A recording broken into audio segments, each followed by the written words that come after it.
ففروا إلى الله إني لكم منه نذير مبين.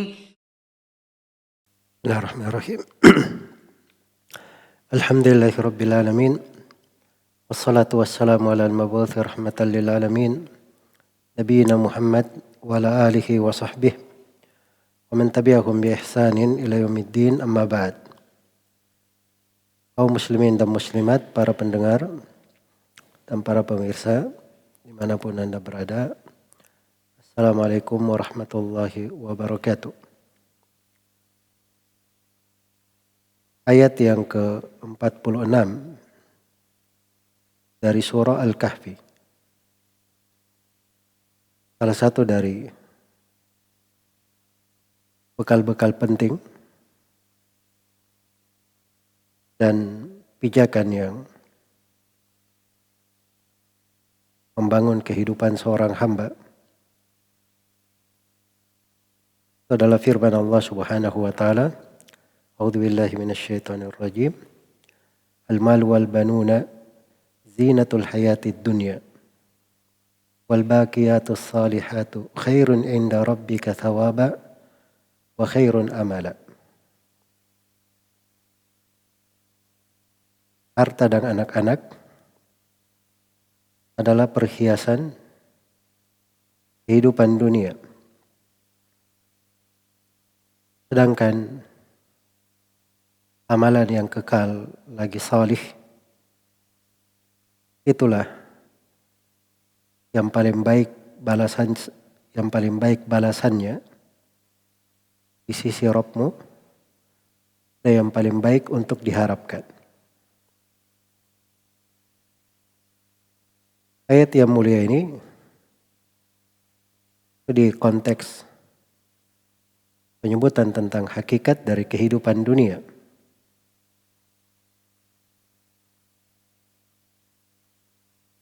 Rangkaian perumpamaan dari dunia itu,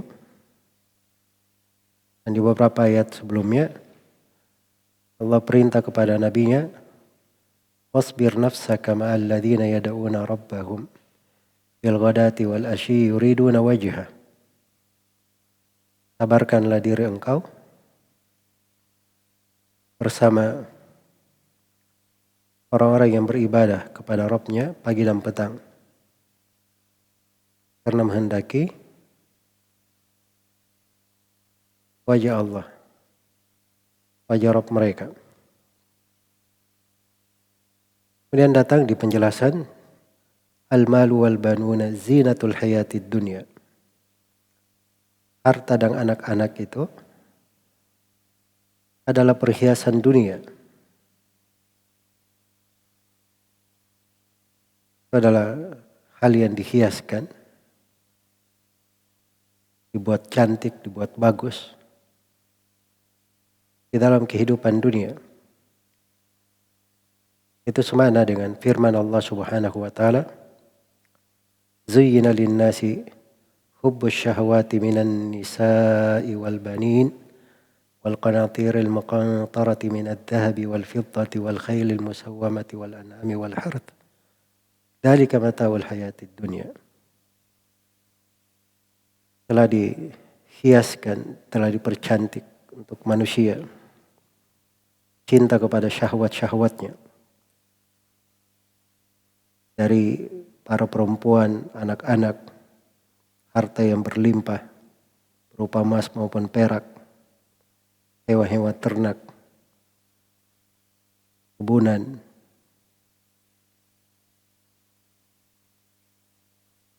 Dan Allah terangkan bahwa itulah perhiasan kehidupan dunia, kesenangan kehidupan dunia.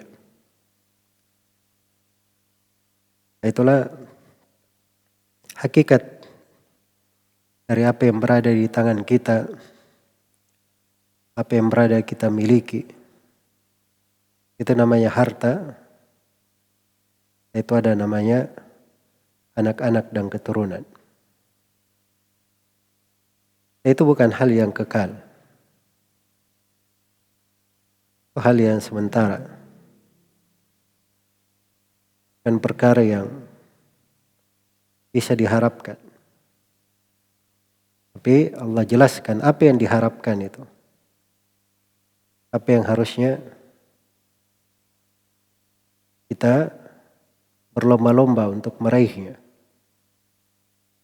Allah terangkan apa bekal yang semestinya kita raih, kita peroleh, kita berusaha mengejarnya. Lanjutan ayat. Wal baqiyatus salihat. Nah, al-baqiyat itu artinya suatu yang kekal. Suatu yang kekal. Kata baqiyah. Beda dengan dunia. Dunia itu fana. Ma indakum yanfadu wa ma indallahi baq. Apa yang berada di sisi kalian akan sirna. Dan apa yang berada di sisi Allah, itulah yang kekal. Nah, yang kekal itu yang kita bisa harapkan di sisi Allah itu adalah al-baqiyat. Al-baqiyat. Al-baqiyat as-salihat ini dua sifat untuk sesuatu yang tidak disebutkan karena sudah dimaklumi. Maksudnya adalah amalan-amalan. Di amalan-amalan yang memiliki dua sifat, baqiyat, kekal, salihat, amalan yang salihah. Jadi itu dua jenis, dua sifat. Umumnya salihat itu lebih populer. Katakan amalan salih, pekerjaan yang salih, orang lebih paham, lebih populer. Biasanya yang populer itu kalau di penggunaan secara bahasa itu lebih didahulukan. Kalau dilihat kebiasaan, didahulukan itu as-salihat al-baqiyat, begitu kebiasaan. Tapi begitu al-baqiyat didahulukan di konteks ayat ini, maka ini menunjukkan bahwa dia ini lebih diperhatikan. Jadi ada dari jenis amalan salihah yang dia itu kekal, yaitu tetap untuk seorang hamba. Amalan-amalan seperti inilah yang perlu untuk dicari. Al-baqiyat as-salihat. Buat baqiyah, ya kekal tetap. Kenapa kekal dan tetap? Karena dia telah sempurna di sisi Allah, diterima, dilakukan di atas dasar ketakwaan, lengkap keikhlasannya, dia tidak mengungkit-ungkit amalannya, dan tidak melakukan pembatal-pembatal amalan. Hanya dia baqiyat. Kalau as-salihat, amalan yang salih itu adalah amalan yang terkumpul padanya 3 syarat. Syarat yang pertama adalah tauhid.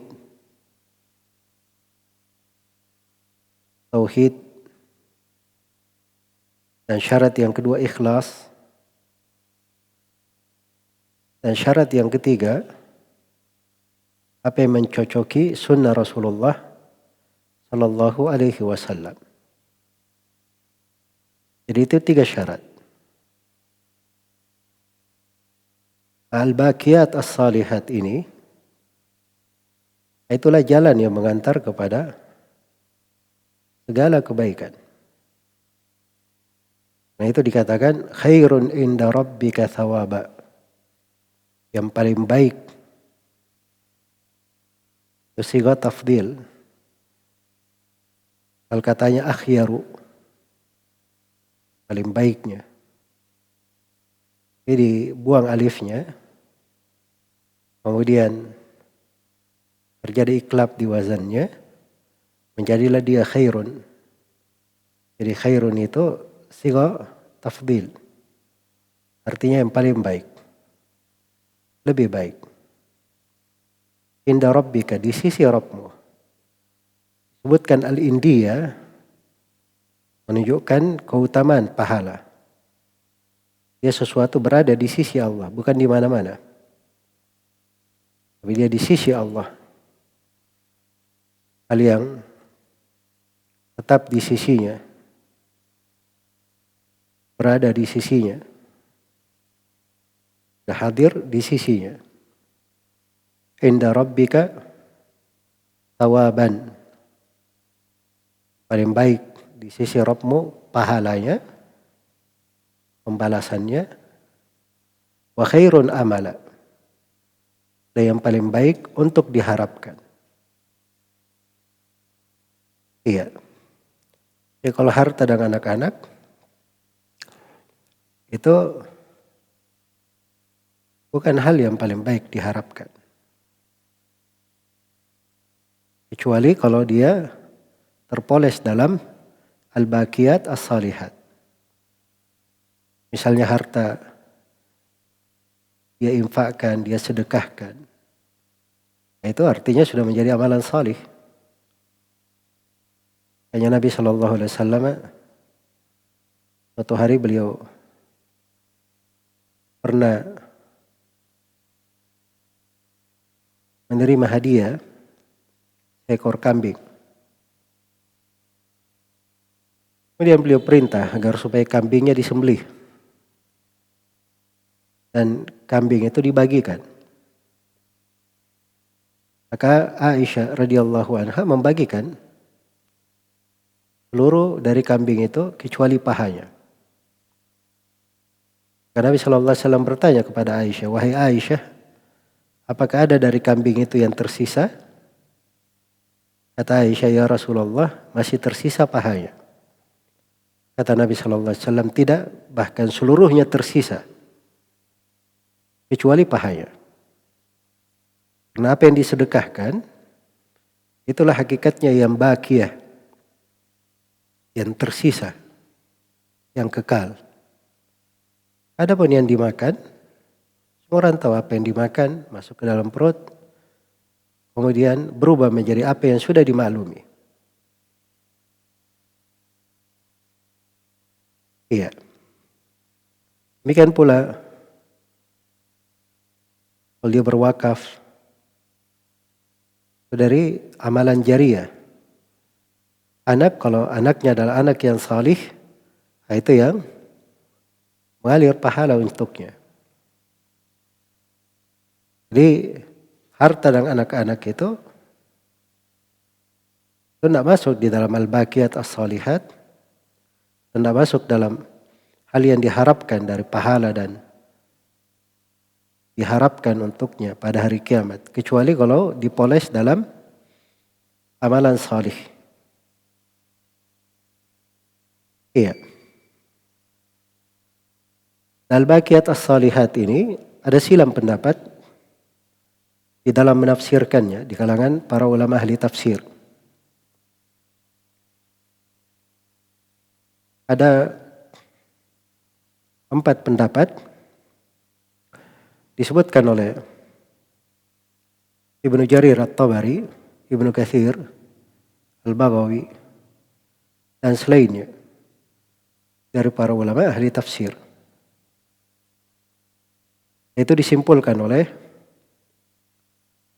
Al-Lalakai, Abu Sayyid Khalil bin Kaykaldi, Al-Alai, kalau ucap ya, bukan Al-Lalakai, Al-Alai Ad-Dimashqi rahimahullah. Dalam satu juz', satu pembahasan ringkas tentang tafsir al-baqiyat as-salihat. Dan beliau sebutkan 4 pendapat kesimpulan dari para ulama ahli tafsir. Pendapat yang pertama, bahwa al-baqiyat as-salihat itu adalah sholat 5 waktu. Adalah sholat 5 waktu. Itu dinukil dari Ibnu Abbas dan selainnya. Dan pendapat yang kedua, al-baqiyat as-salihat itu adalah ucapan subhanallah, walhamdulillah, wala ilaha illallah, wallahu akbar. Iya. 4 kalimat. Di sebagian riwayat, subhanallah, walhamdulillah, wala ilaha illallah, wallahu akbar, wala haula wala quwata illa billah. Ada tambahan wala haula wala quwata illa billah. Ini syah dari Ibnu Abbas, dari Uthman ibnu Affan, dan telah datang hadits bisa dikuatkan dalam penafsiran Nabi SAW bahwa al-baqiyat as-salihat adalah subhanallah, walhamdulillah, wala ilaha illallah, wallahu akbar. Datang dari jalur Muhammad ibnu Ajlan, dari Said bin Abi Said al-Makburi, dari ayahnya dari Abu Hurairah radhiyallahu anhu, dari Nabi SAW. Dan datang pendukung dari hadits jalur Darraj Abu Samah, meriwayatkan dari Abu Haytham, dari Abu Sa'id al-Khudri, Sa'ad bin Malik bin Sinan, dari Rasulullah SAW. Tapi disebut 5. Subhanallah, walhamdulillah, wala ilaha illallah, wallahu akbar, wala haula, wala quwata illa billah. Tapi dimaklum ya, ini riwayat Darraj Abu Samah dari Abu Haytham itu ada kelemahan. Darrajnya sendiri lemah. Kalau dia meriwayatkan dari Abu Haytham, itu ada banyak riwayat yang diingkari terhadapnya. Iya. Tapi banyak riwayat-riwayat yang mendukung, dan sudah syah 2 penafsiran dari sahabat yang mulia, Uthman ibn Affan dan Ibnu Abbas radhiyallahu anhum ajma'in. Ini pendapat yang kedua. Pendapat yang ketiga bahwa al-baqiyat as-salihat itu adalah al-kalimut thayyib, adalah ucapan yang bagus, ucapan yang baik. Masuk di dalamnya subhanallah, walhamdulillah, wala ilaha illallah, allahu akbar, wala haula wala quwata illa billah. Masuk pula di dalamnya amar ma'ruf nahi munkar, bertutur kata yang baik, dan sebagainya. Semua yang namanya amalan kalimat thayyib, ucapan yang baik, masuk di dalamnya. Penafsiran yang keempat mengatakan bahwa yang dikatakan al-baqiyatus salihat adalah seluruh amalan salih. Apa saja dari amalan salih, maka itu masuk dalam al-baqiyat as-salihat. Ya, dan ini juga datang dari Ibnu Abbas radhiyallahu anhuma, dan dikuatkan oleh banyak dari ulama tafsir dari dahulu hingga belakangan. Dan ini yang dikuatkan oleh Ibnu Jarir Tabari rahimahullah. Karena kaidah di dalam penafsiran itu, kalau ada sebuah ayat, terus ada beberapa penafsiran, yang ayat itu bisa memuat seluruh penafsiran itu, maka asalnya semuanya dibenarkan. Semuanya ditampung di dalam ayat. Dan itu lebih menunjukkan kesempurnaan Al-Quran dan keagungan kandungannya. Karena itu penafsiran yang keempat masuk di dalam seluruh amalan salih, berupa ucapan maupun perbuatan, kalimat dzikir maupun yang lainnya, subhanallah, walhamdulillah, wala ilaha illallah, allahu akbar, wala haula wala quwata illa billah, masuk di dalamnya. Salat 5 waktu juga masuk di dalamnya. Itu mana pendapat yang keempat. Dari sudut kaidah dalam tafsir, pendapat yang keempat itu lebih kuat. Lebih kuat.